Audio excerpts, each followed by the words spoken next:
Hello and welcome to a Talmud Israeli production. Today we'll review the highlights of this week's course of Daf Yomi study, Masechet Rosh Hashanah, pages 8 through 14, Chet through Yudalet. 8. Rosh Hashanah and Yom Kippurim, in the Jubilee year between Rosh Hashanah and Yom Kippur, for those 10 days, Lo hayu avadim niftarim levatehem, the slaves who were about to be emancipated, meaning the avadim ivrim, the Hebrew servants who had extended their term and it was now going to expire, they would not yet go home. But they wouldn't work either. But rather, they'd have essentially a 10-day party, a going-away party, where they would eat and drink and be merry.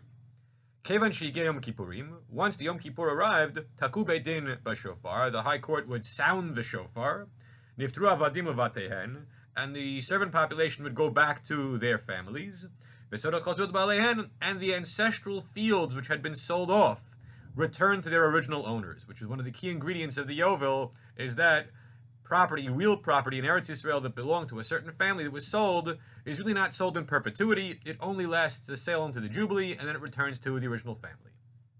Daf Tet, 9. It says in Torah, you shall afflict your soul on Yom Kippur, but the Yom Kippur being on the 9th of the month of Tishrei. Yachol b'tisha, but is it really the 9th? Talmud Lomar b'erev. No, it's in the evening of the 9th, going into the 10th. But if it's in the evening, you might have thought after it gets dark out, and it really is the 10th of the month. Talmud Lomar b'tisha, but the Torah says the 9th.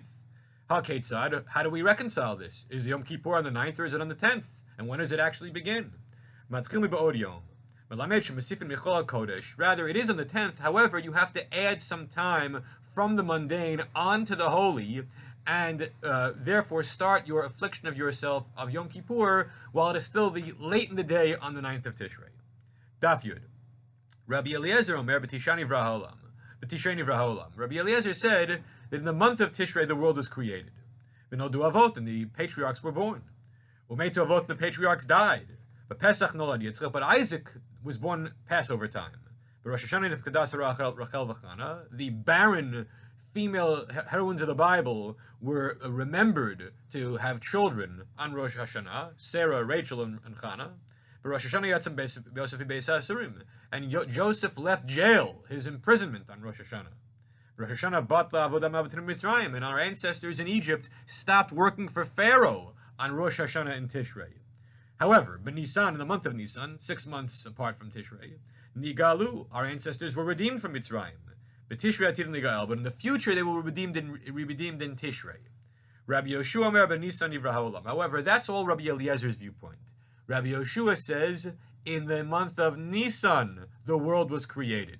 We, the Jewish community nowadays, accept the viewpoint that Tishrei was the beginning of creation, not Nisan. And in the high holiday prayer services, we say this with Hayom Harat Olam, that we refer to Rosh Hashanah as the birthday of the world. Yud Aleph. How do you know that the ancestors, the patriarchs, were born in the month of Tishrei?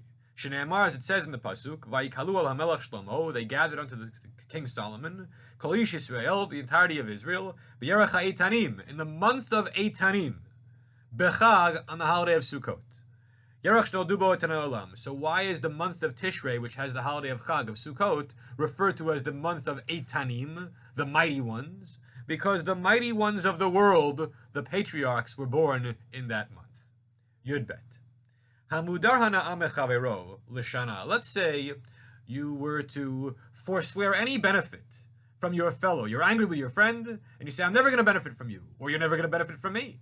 For this year, l'shana, or for a year. If you say for a year, you count from that date 12 months out. That a year equals 12 months. But if you say this year, not a year, but this year, then even if you made the vow on the 29th of Elul, and the very next day is the first day of Tishrei, is Rosh Hashanah, still a year is out, and the vow is over. Ve'ema Nisan, but wait a second. Why should we assume that for vow purposes Rosh Hashanah is Tishrei? Maybe for vow purposes Rosh Hashanah is Nisan. So the Gemara answers, B'Nedarim, when it comes to vows, Halech Achar Lashon B'nei Adam. We follow the common language of people. That since in common parlance New Year is Rosh Hashanah is Tishrei, and not Nisan. Therefore, when it comes to vows, that's the New Year. If you say this year, you mean up until next time it's the 1st of Tishrei. Yud Gimel, 13. Ilan Batar Chanata. The question is, how do you know when 1 year of the tithing cycle within the sabbatical cycle comes to an end and the next one begins? What year is it in the cycle?